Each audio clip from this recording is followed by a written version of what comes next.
My name is Pamela Seward. I'm 34, and last Saturday, a security guard told me I wasn't good enough to use the front door of my own hotel. My sister Natalie had specifically requested that I be redirected to the service entrance, the one for delivery trucks and kitchen staff. My mother stood 5 meters away watching the whole thing. She smiled. Not a nervous smile. Not an I'll fix this smile. A real, genuine smile of satisfaction. They had no idea that 6 months ago, I'd quietly purchased the Sterling Hotel. They had no idea that the engagement party they'd spent $85,000 planning was happening on my property. And they definitely had no idea what was about to happen when the hotel manager walked up to me and said, "Good evening, ma'am. Is everything to your satisfaction?" Before I tell you how that night ended, please take a moment to like and subscribe, but only if you genuinely enjoy this story. Drop a comment telling me where you're watching from and what time it is there. Let me take you back to the beginning, to the moment I decided I was done being the invisible daughter. I found out about Natalie's engagement party through Facebook. Not a phone call, not a text. A public post with a photo of her 14-carat ring and the caption, "She said yes, celebration details coming soon." 3 days later, my mother finally called. But not to invite me. "Pamela, I assume you saw the news." Her voice carried that familiar edge, the one she reserved specifically for conversations with me. "The party is Saturday at the Sterling. Wear something appropriate. And please, don't do anything to embarrass your sister." "No, how are you?" "No, we'd love to have you there." Just instructions and warnings. I thought about Thanksgiving 2 years ago. My mother had introduced me to her book club friends while Natalie stood nearby in her designer dress. "This is Pamela, my younger one. She's still figuring things out." I was 32. I owned 2 hotels. But she introduced me like I was a college dropout living in her basement. The thing is, she didn't know about the hotels. None of them did. Not because I was hiding it, but because no one ever asked. Every family dinner, every holiday call, the conversation always circled back to Natalie. Natalie's promotion, Natalie's new apartment, Natalie's perfect boyfriend Bradley from the Harrington family. And me? I was background noise. What my mother didn't know, what none of them knew, was that 6 months earlier, I had finalized the purchase of the Sterling Hotel. The same hotel where my sister was about to throw her lavish engagement party. I hadn't planned it that way. When I acquired the Sterling, I didn't even know Natalie was dating Bradley. But fate, it seems, has a sense of humor. I stared at my phone after my mother hung up. She hadn't even asked if I could come. She just assumed I had nothing better to do. The favoritism didn't start with Natalie's engagement. It started the day I was born, 2 years too late, apparently to matter. When Natalie turned 25, my mother gave her $40,000 for a down payment on her first apartment. "You're building a life," Mom had said, beaming. "This is an investment in your future." When I turned 25, I asked for a loan to buy a small bed and breakfast I'd found upstate. 10 rooms, needed work. But I saw potential. My mother laughed. "Pamela, that's not a business plan. That's a fantasy. Natalie knows how to build a life. You just drift." I took out a bank loan instead, 18% interest. It nearly broke me that first year, but I made it work. Then I bought another property, then another. Nobody asked how. Nobody noticed. When my marriage fell apart 5 years ago, I made the mistake of calling my mother for support. David had cheated. I'd caught him. The divorce was brutal. Her response still echoes. "I told you, Pamela, you don't know how to choose people. Natalie would never let this happen to her." I stopped calling after that. I wasn't bitter anymore. I was just tired of proving myself to people who had already decided I wasn't worth watching. My phone buzzed. An email from Marcus, the general manager at the Sterling. "Miss Seward, I need to inform you about the engagement party booking this Saturday. The client has made some unusual requests regarding guest access. Please advise at your earliest convenience." I opened the attachment. My chest tightened as I read. There it was, in black and white, a list of names and instructions. My name was on that list.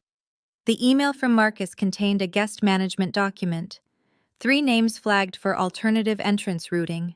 The first 2 were former colleagues of Bradley's, something about a business dispute. Understandable. The third name was mine. Next to it, in Natalie's handwriting, scanned into the document: Pamela Seward, sister of bride. Redirect to service entrance if she appears. Do not allow through main lobby under any circumstances. I read it 3 times. Then a fourth. My own sister had put me on a list with people her fiancé was actively avoiding. She'd classified me as someone who needed to be hidden, kept away from the important guests, the real family. Marcus had added a note.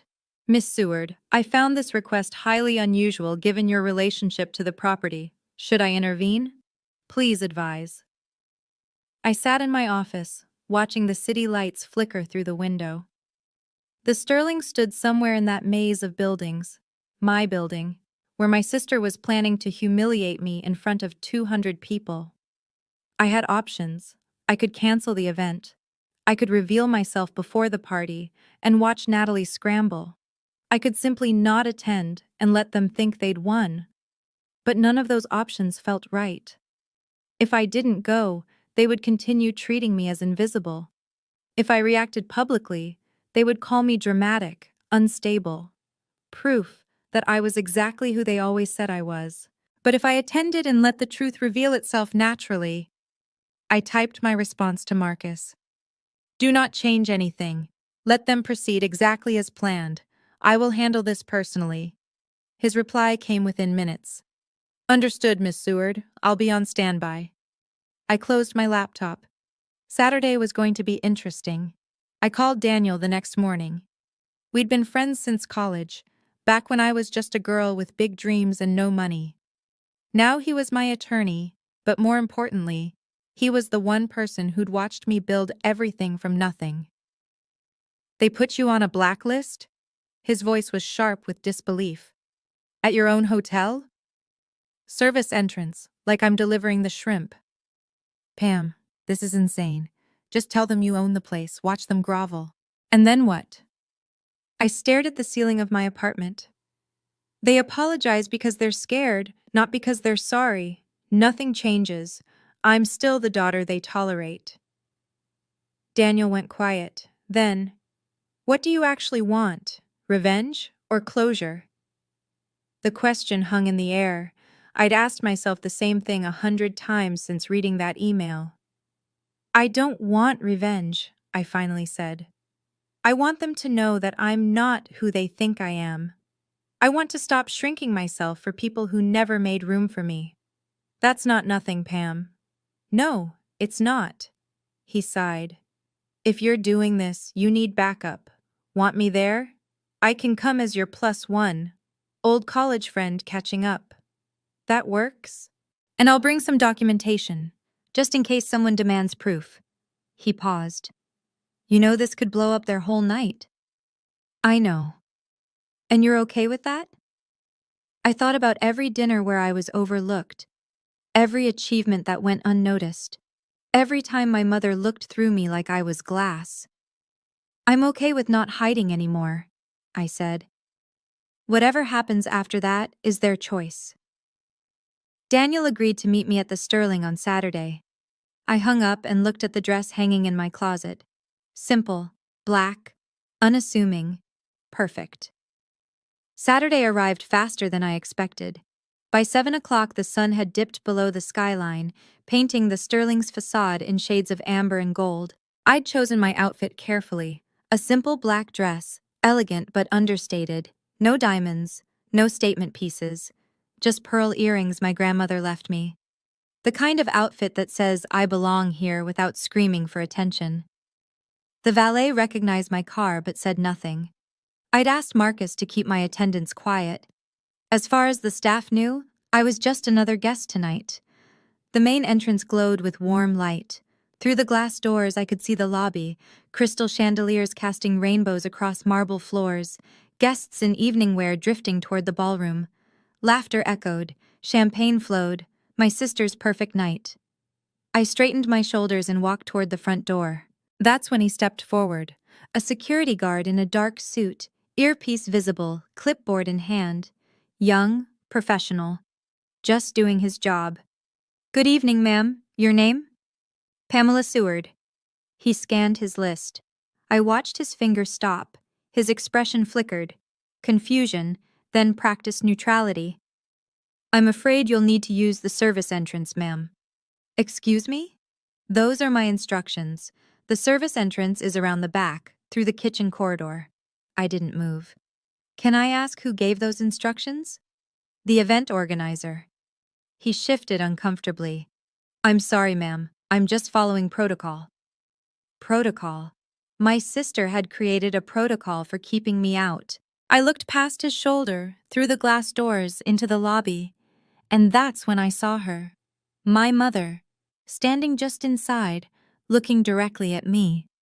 Our eyes met across 15 feet of marble and glass. She didn't move, didn't wave, didn't come to help. She just smiled. That smile. I'd seen it before. When Natalie won awards in high school, when she graduated summa cum laude, when she announced her engagement. That smile of pure, undiluted pride. But she'd never once directed it at me, until now. And this wasn't pride. This was satisfaction. My mother watched her youngest daughter get turned away at the door like uninvited catering staff, and she was pleased. This wasn't an oversight or a miscommunication. This was deliberate, coordinated. She wanted this to happen. 10 meters behind her, I could see Natalie near the ballroom entrance, radiant in cream-colored silk, accepting air kisses from guests.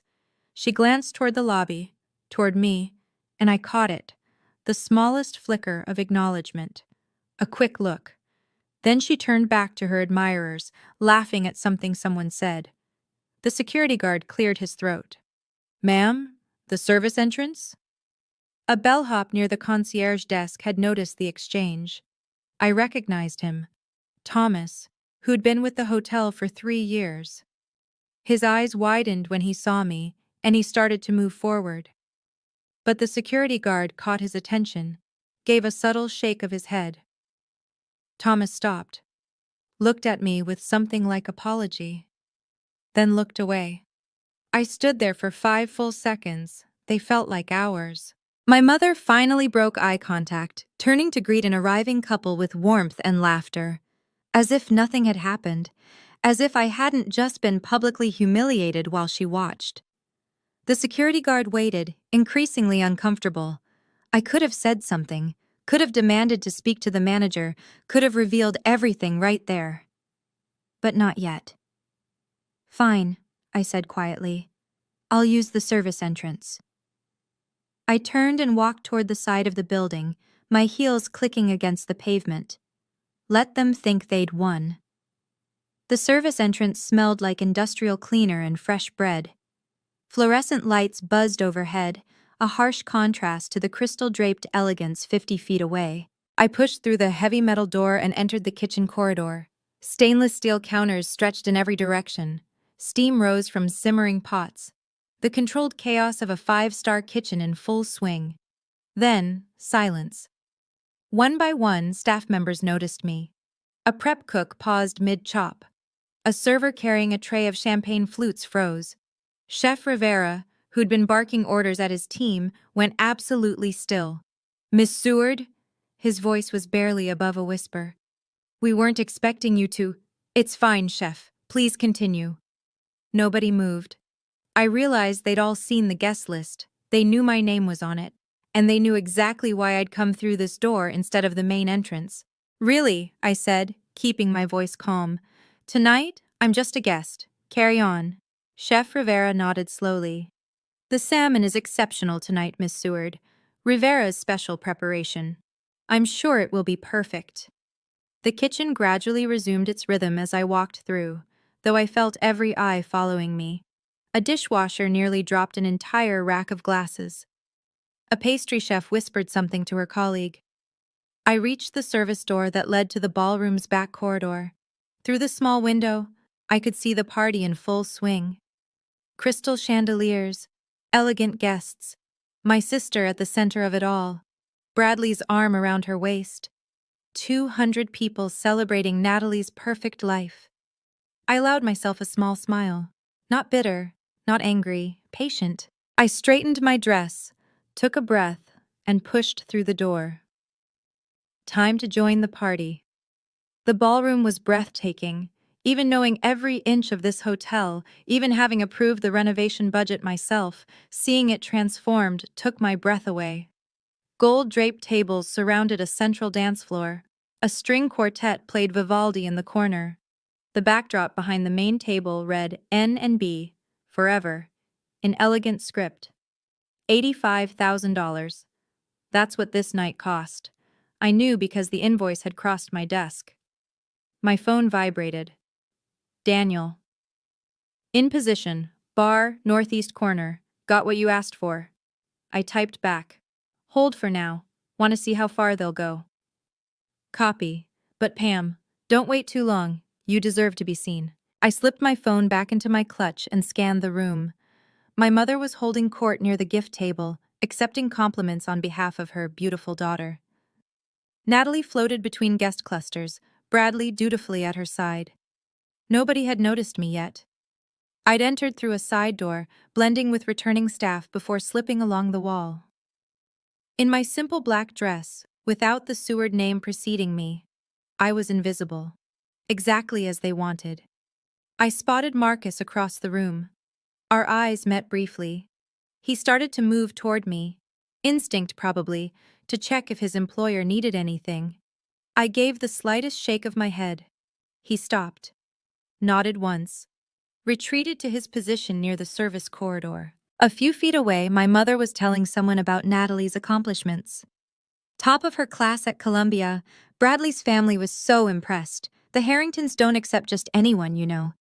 She gestured expansively, her champagne sloshing slightly. We're so blessed. Natalie has always known exactly what she wants. I took a glass from a passing server and found a spot in the shadows. The night was young. Marcus was struggling.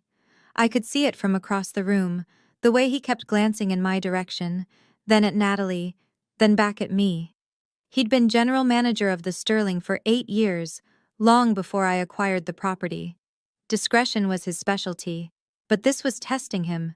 He approached Natalie's group once, offering to check on catering arrangements. I watched my sister wave him off without looking at him, too engaged in conversation with one of Bradley's aunts to acknowledge the staff. When he finally found an excuse to pass near my corner, he leaned in without breaking stride. Miss Seward, this situation is highly irregular. Say the word and I can— Not yet. But ma'am, I know what they did, Marcus. I also know what I'm doing. He paused, professionalism warring with loyalty. The kitchen staff are concerned. Word travels. Tell them I appreciate their discretion. And Marcus? I caught his eye. When I need you, I'll let you know. Until then, treat me like any other guest. That's precisely what I cannot do, ma'am. Then treat me like a guest who happens to own the building. A flicker of something, respect maybe, crossed his face. He nodded once, then continued his rounds. From across the ballroom, my mother noticed Marcus speaking to someone in the shadows. Her eyes narrowed, trying to identify the figure. I stepped slightly behind a floral arrangement. She shrugged and returned to her conversation. Just another anonymous guest, nobody worth her attention. I checked my watch. The toasts would begin soon. Natalie would take the stage, bask in the spotlight, probably make some speech about family and love and gratitude. I wondered if she'd mention me. I already knew the answer. The clinking of glass against crystal silenced the room. Everyone, if I could have your attention, Bradley's voice carried across the ballroom. My beautiful fiancé would like to say a few words. Applause rippled through the crowd. Natalie glided to the small stage, every inch the blushing bride-to-be. Her dress caught the chandelier light. Her smile was practiced perfection. Thank you all so much for being here tonight. Her voice was warm, confident. This means the world to Bradley and me. She launched into acknowledgments. The Harrington family, Bradley's business partners, her sorority sisters who'd flown in from across the country. And of course, my incredible mother. Natalie gestured toward Victoria, who raised her glass with theatrical humility. Mom, you've been my rock, my inspiration. Everything I am is because of you. More applause. Victoria dabbed at dry eyes. I stood frozen in my corner, waiting. I also want to thank everyone who made an effort to be here tonight. Natalie's gaze swept the room, somehow managing to look at everyone without seeing anyone. Family is about showing up, and I'm so grateful for those who truly care. Her eyes found mine for just a moment, a flash of acknowledgement, then away.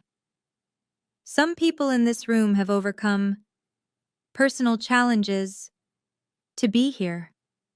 A pause, a sympathetic smile. Let's just say, not everyone in my family understands the value of commitment. But tonight isn't about that. Tonight is about love, real love. Scattered uncomfortable laughter. A few guests exchanged glances. Eleanor Harrington, seated at the head table, frowned slightly. I felt the words land like stones. My divorce. She was talking about my divorce. In front of 200 people, including the family her fiancé came from. My hand tightened around my champagne glass. Still, I didn't move. Natalie finished to enthusiastic applause. Before the noise died down, my mother was already rising from her seat. If I may add a few words. She didn't wait for permission. Victoria Seward never did. When Natalie was born, I knew she was special. My mother's voice carried effortlessly. She'd always had a gift for commanding attention. Some children, you just know, you can see their path stretching out before them, golden and bright. She paused for effect. Several guests nodded along. Raising a daughter like Natalie has been my greatest joy. Watching her graduate top of her class, watching her build her career, and now watching her join one of the most respected families in this city. My mother raised her glass toward the Harringtons. To your wonderful son, and to the extraordinary woman he's chosen. Hear, hear, someone called. As she sat down, a woman at a nearby table leaned toward her companion.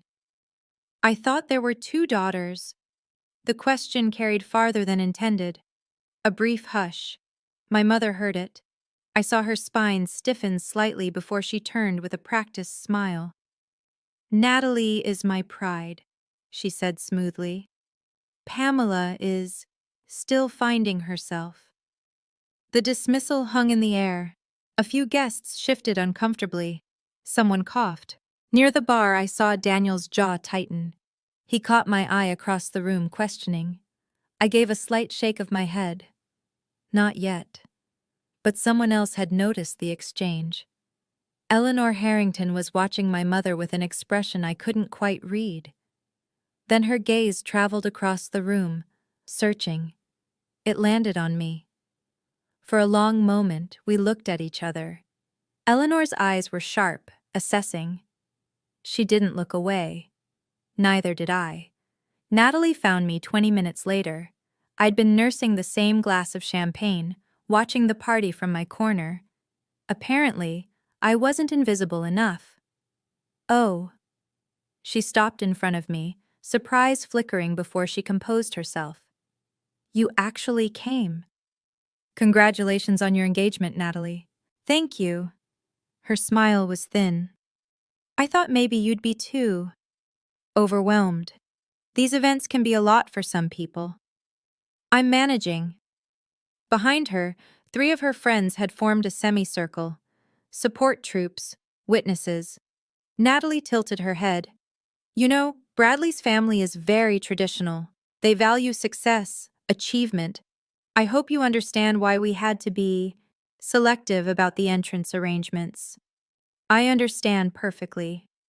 Good. She sipped her champagne, watching me over the rim. Because tonight is about me, Pamela. My engagement, my celebration. Try not to make it about your situation. I wouldn't dream of it. Wonderful. Another thin smile. And maybe next time, consider wearing something a bit more festive. Black is so dreary for a celebration. One of her friends giggled. Natalie turned to rejoin her circle, dismissing me as easily as she'd dismiss a server. Then she paused, looked back. By the way, how did you get in? I specifically told security. She stopped herself, but not fast enough. You specifically told them what, Natalie? Her cheeks flushed. Nothing, forget it. I used the service entrance, as requested. For just a moment, something flickered in her eyes. Not guilt. Natalie didn't do guilt, but something close to surprise. Maybe she hadn't expected me to actually comply. Beyond Natalie's shoulder, I noticed Bradley standing nearby. He'd heard everything. His expression was troubled. Natalie didn't see it, but I did. My mother appeared as if summoned. Pamela. Her voice was low, sharp. A word. She guided me to an alcove near the service corridor, away from the main crowd but still visible. Still public enough that I couldn't make a scene without witnesses. What are you doing here? Attending my sister's engagement party. Don't be smart with me. She glanced around, making sure no one important was watching. You know exactly what I mean. After everything, you just show up? Was I not invited? Her jaw tightened.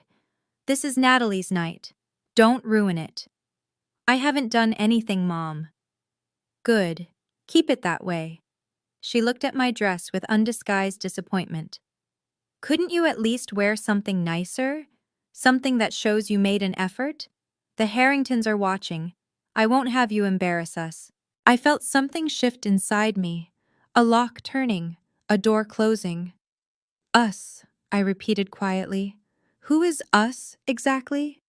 Don't start, Pamela. Not tonight.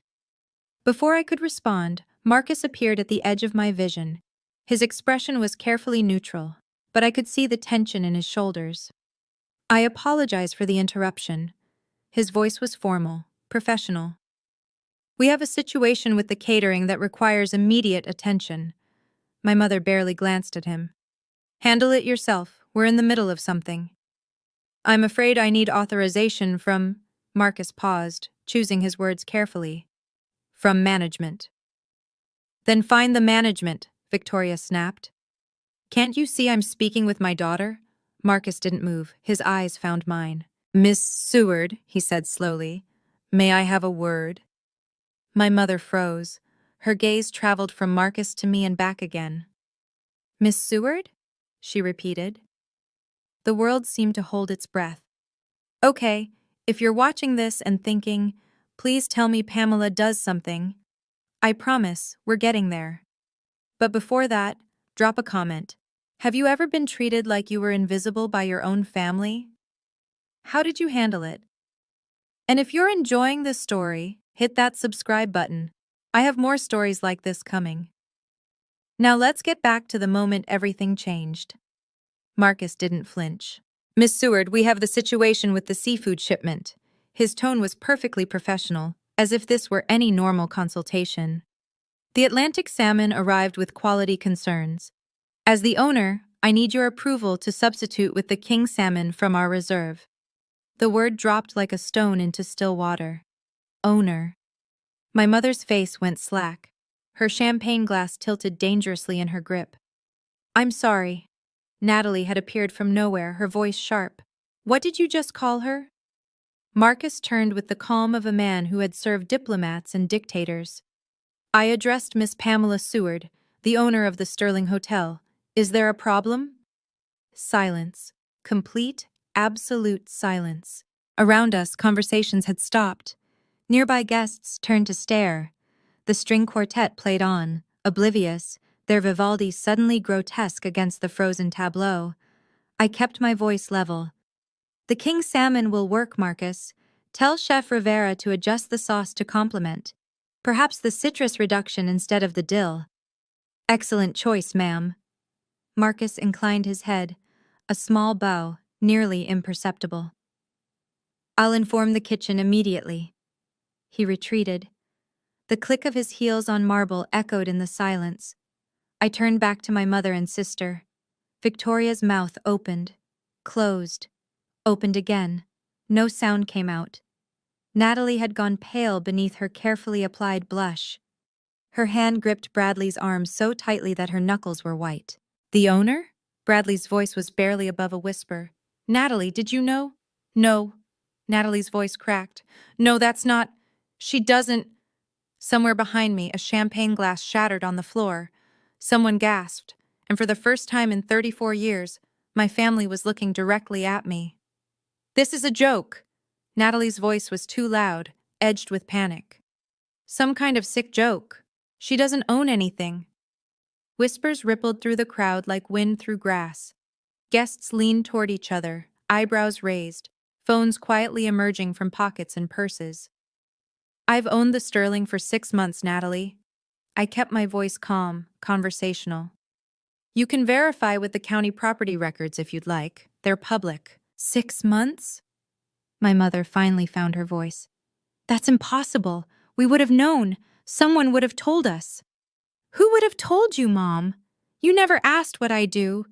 You never asked about my life at all. Victoria's face cycled through emotions, shock, confusion, something that might have been shame before it hardened into defensiveness. This is ridiculous. You're making things up to ruin your sister's night. I'm not making anything up, and I'm not trying to ruin anything. Then what is this? Natalie gestured wildly at the ballroom. Some kind of power play? You wait until my engagement to reveal you own the hotel? How petty can you be? I didn't plan this, Natalie. I bought this hotel because it was a good investment. You chose to have your party here, and you chose to put me on a list. The word list landed hard. I saw several guests exchange confused glances. Eleanor Harrington rose from the head table and began walking toward us. Her stride was measured, deliberate, the walk of a woman who hadn't hurried in decades because the world waited for her. I'm sorry, her voice cut through the murmurs. Did I understand correctly? You own this hotel? Every eye in the room turned to me. Yes, Mrs. Harrington. I met her gaze steadily. Along with 3 others. The silence that followed was deafening. Eleanor Harrington had the kind of face that revealed nothing unless she wanted it to. Right now, she wanted it to reveal disappointment. Victoria. Her voice was silk over steel. You told me your family was modest. You said Pamela was struggling. Finding herself, I believe, were your exact words. My mother's composure crumbled. I didn't know. You didn't know your own daughter owned one of the most prestigious boutique hotels in the city? Eleanor's eyebrow arched a millimeter. Along with 3 others, apparently? She never told us. I find that difficult to believe. Eleanor turned to study me with new eyes. The Sterling has been featured in Architectural Digest twice. The acquisition was covered in the business section of the Tribune. Murmurs swept through the crowd. Several guests were now openly on their phones, presumably searching for verification. Natalie stepped forward, desperate. This doesn't change anything. She probably inherited the money, or married into it. I didn't inherit anything. I kept my voice even. And my ex-husband is a middle school teacher. I built this business myself, starting with a 10-room bed and breakfast 8 years ago. Impressive. Eleanor's tone suggested this was not a casual compliment. She turned to Bradley. You told me you'd done due diligence on the family. Bradley's face had gone ashen. Natalie said, she told me her sister was what? I asked quietly. He couldn't meet my eyes. Eleanor turned back to Victoria. Let me understand this correctly. Your daughter, this daughter, is a successful business owner, and you had her directed to the service entrance of her own property? Victoria opened her mouth, closed it. Perhaps, Eleanor said, her voice carrying effortlessly, we need to have a conversation about due diligence. She wasn't talking to Victoria anymore. She was talking to Bradley. Prove it. Natalie's voice was ragged now, stripped of its earlier polish. Anyone can claim to own something. Show us proof. I don't need to prove anything to you, Natalie. Of course you don't, because you can't. Because this is all… Actually, Eleanor Harrington cut through like a scalpel. I would appreciate verification. This is quite a significant revelation, and given the circumstances… She let the implication hang. Daniel materialized beside me, I hadn't seen him approach. I happened to have the relevant documentation. His voice was crisp, professional. Daniel Webb, Miss Seward's attorney. I thought it might be prudent to bring copies tonight, given the unusual guest access arrangements. He produced a leather folder from his jacket. Inside were several documents: the acquisition paperwork, the deed transfer, the business registration. Eleanor took the folder. Her eyes scanned the pages with the practiced efficiency of someone who'd reviewed countless contracts. The crowd pressed closer, straining to see. "The Sterling Hotel," Eleanor read aloud, her voice carrying. "Acquired 6 months ago. Full ownership transferred to Pamela Catherine Seward. No outstanding debt, no partners, sole proprietor." She looked up, fixing my mother with a gaze that could have frozen champagne. "And you had her use the service entrance." Victoria had shrunk somehow, her earlier grandeur deflating. Beside her, Natalie looked like she might be sick. "I didn't know," Victoria whispered. "How could I have known?" "By asking," I said quietly. "By calling. By being interested in my life even once in the past decade." The words weren't angry, they weren't bitter, they were just true. And somehow, that made them worse. Eleanor returned the folder to Daniel, her decision apparently made. She turned to Bradley without another word. "We need to talk. Now." "All right, we're at the climax now. Before I tell you what I did next, I have a question. If you were in my position, would you forgive your family? Or would you set a permanent boundary?" Comment forgive or boundary. I want to know what you would do. And if you haven't already, hit like so more people can see this story. Now, back to the party. Eleanor led Bradley to a quiet corner, their heads bent together in urgent conversation. Around us, the party had fractured. Some guests pretended to resume normal conversations, stealing glances our way. Others made no pretense at all, watching openly like spectators at a tennis match. My mother grabbed my arm. "Pamela, please." Her voice had lost all its earlier authority. "You're embarrassing us. Stop this." I gently removed her hand. "No, Mom. You embarrassed yourselves. I just showed up." "So what now?" Natalie's mascara was starting to smudge, her perfect facade cracking. "You're going to cancel the party? Ruin my engagement out of spite?" "I'm not going to do anything, Natalie." I kept my voice steady. "The party will continue. Your engagement is your business, not mine." Victoria stared at me bewildered. "Then what do you want? What is this about?" The question hung in the air. What did I want? Not revenge. Revenge would mean I still cared about their opinion. Not an apology. Words wouldn't undo 30 years of dismissal. "I want you to understand something." I looked at them both, my mother, my sister, the family that had never seen me. "I'm not here to prove I'm better than you. I'm here because you thought I was less. And I'm done accepting that."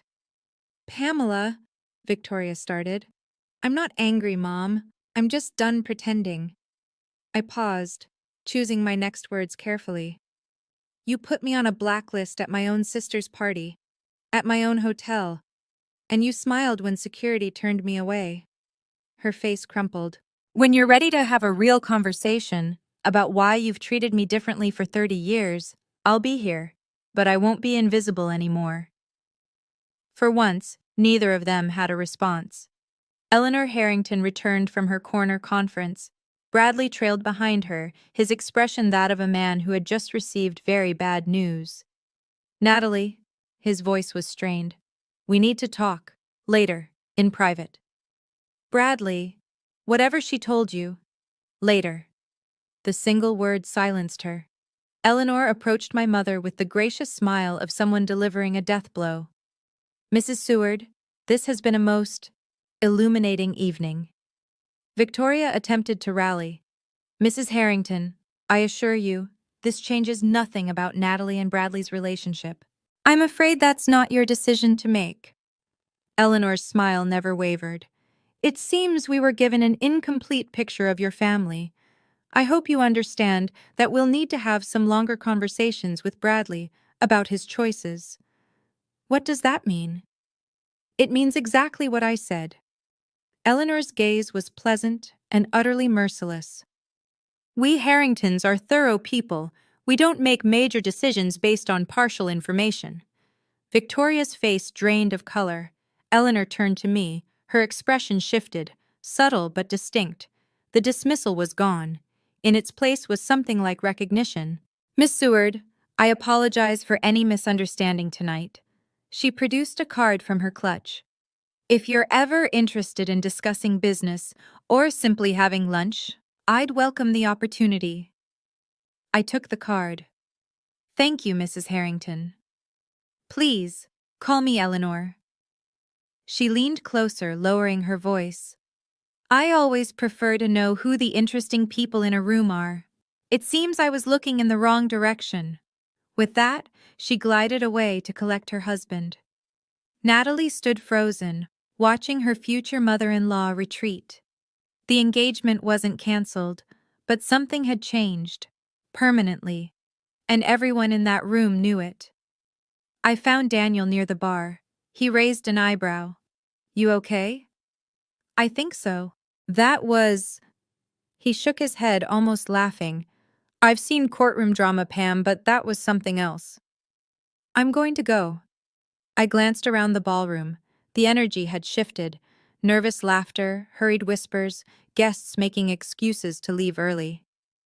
I've said what I needed to say. Want company? No, I need the walk. I made my way toward my mother and sister one last time. They stood together near a pillar, isolated. No guests nearby. People had started giving them space. I'm leaving now, I said. Victoria looked up. Her eyes were red-rimmed. Pamela. Not because I'm running, because I said what I needed to say. I didn't... She stopped, started again. I just wanted Natalie to shine. I wanted the Harringtons to be impressed. I was trying to help her. I know, Mom. My voice was gentle but firm. But you didn't have to dim my light to make Natalie shine. The words landed. I saw them hit. Natalie said nothing. For once, she had no clever response, no deflection, no attack. She just stood there, mascara streaked and silent. I turned and walked toward the main entrance. The front door, the one I'd been denied hours earlier. No one stopped me. The staff I passed gave small nods of acknowledgement. A doorman held the entrance open, a gesture of respect. Good evening, Miss Seward. Good evening, Thomas. I stepped out into the night. The air was cool, clean, a relief after the suffocating tension of the ballroom. I stood on the sidewalk for a moment, breathing. Then I started walking. Behind me, the party continued without me. But for the first time, I wasn't invisible. I was free. I woke to 12 missed calls from my mother. I didn't listen to the voicemails.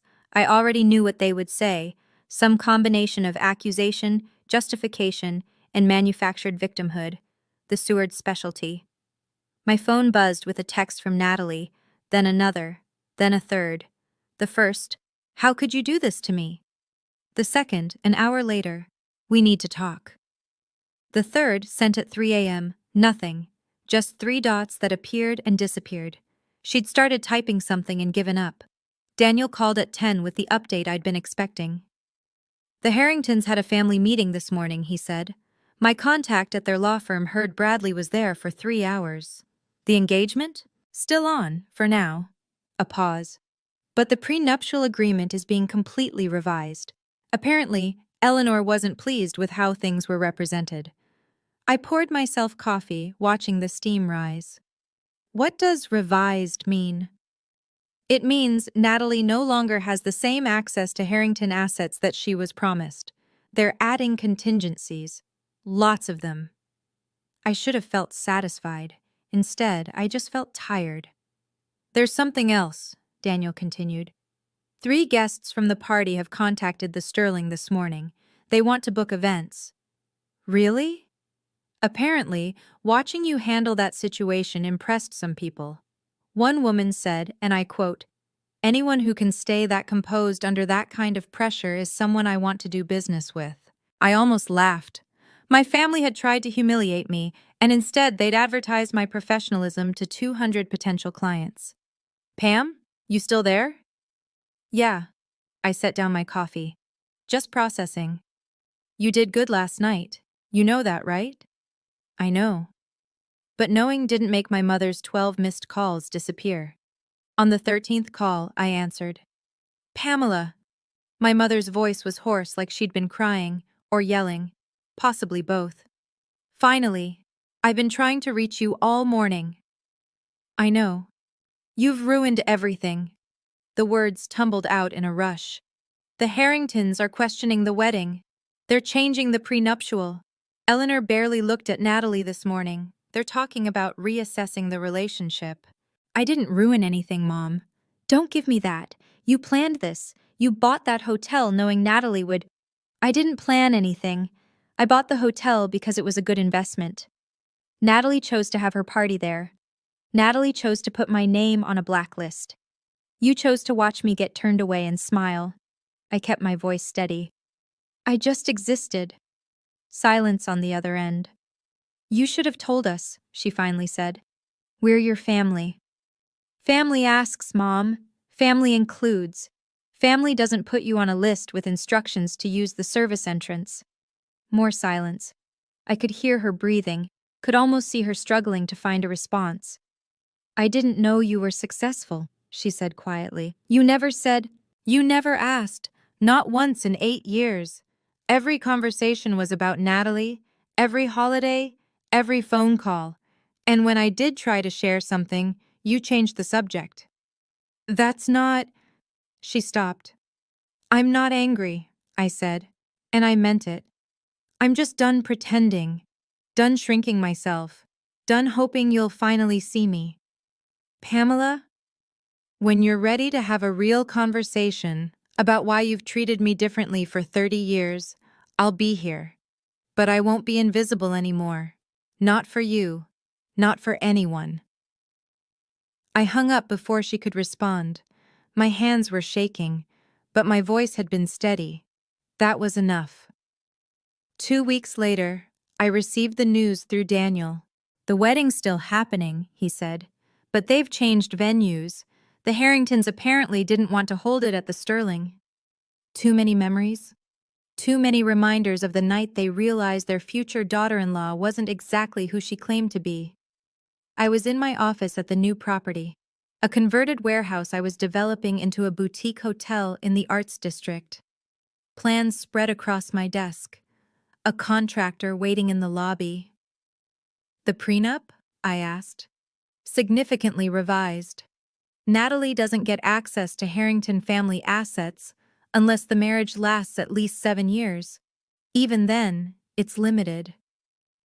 I thought about my sister, who'd spent her entire life optimizing for the perfect catch. Now she'd landed her prize, but the terms had changed entirely. She's still marrying him? Apparently. Bradley seems committed, though his mother is making him attend family alignment sessions before the ceremony. Daniel paused. "I'm not sure what those are, but they sound unpleasant." I almost felt sorry for Natalie. Almost. "What about my mother?" "No word, but—" He hesitated. "A letter came to the hotel this morning, addressed to you. I had Marcus forward it." The envelope arrived an hour later. My mother's handwriting, careful, precise, the penmanship of someone who'd taken pride in proper correspondence. Inside, a single page. "Pamela, I don't understand why you had to do what you did. Part of me thinks you enjoyed embarrassing us. But I also know I haven't been fair. I'm trying to understand why. It's not easy. I'm not ready to talk yet. But I wanted you to know I'm thinking. Mom." Not an apology. Not really. But it was something. I put the letter in my desk drawer and went back to work. 3 months later, I sat in my office at the Sterling, watching the sun set over the city. The new property was nearly ready for its soft opening. We'd booked 6 events for the first quarter. One of them, ironically, was for a client I'd met at Natalie's engagement party, a woman who'd watched the entire confrontation and apparently decided I was exactly the kind of businesswoman she wanted to work with. Strange how things work out. I thought about that night a lot. Not the confrontation itself. That memory was sharp but fading, like a photograph left in sunlight. What I thought about was the moment before. The moment I decided not to hide. For 10 years, I had built my business in silence. Not because I was ashamed, but because I'd learned early that my accomplishments didn't matter to my family. They'd already decided who I was. Nothing I achieved would change that. So I stopped trying. The reveal at the party wasn't about proving them wrong. It wasn't about revenge or humiliation or even justice. It was about refusing to be invisible. That's the lesson, I think. The one it took me 34 years to learn. You can spend your whole life trying to earn the approval of people who will never give it. Shrinking yourself to fit the space they've allotted you. Hoping that one day, if you're successful enough, good enough, enough, they'll finally see you. Or you can stop. You can stop performing for an audience that isn't watching. You can build something real, for yourself, by yourself.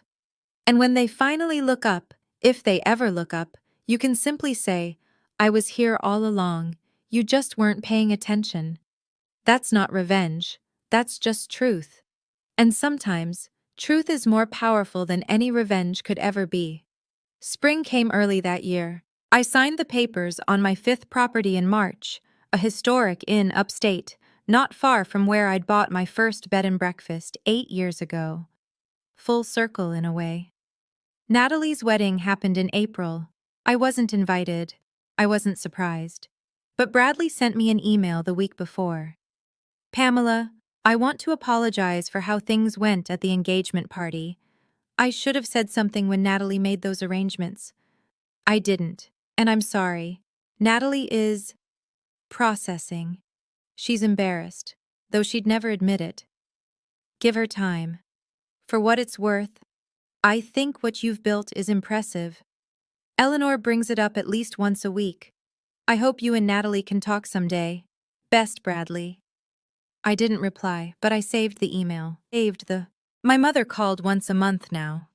The conversations were short, awkward, full of silences neither of us knew how to fill. But she was trying.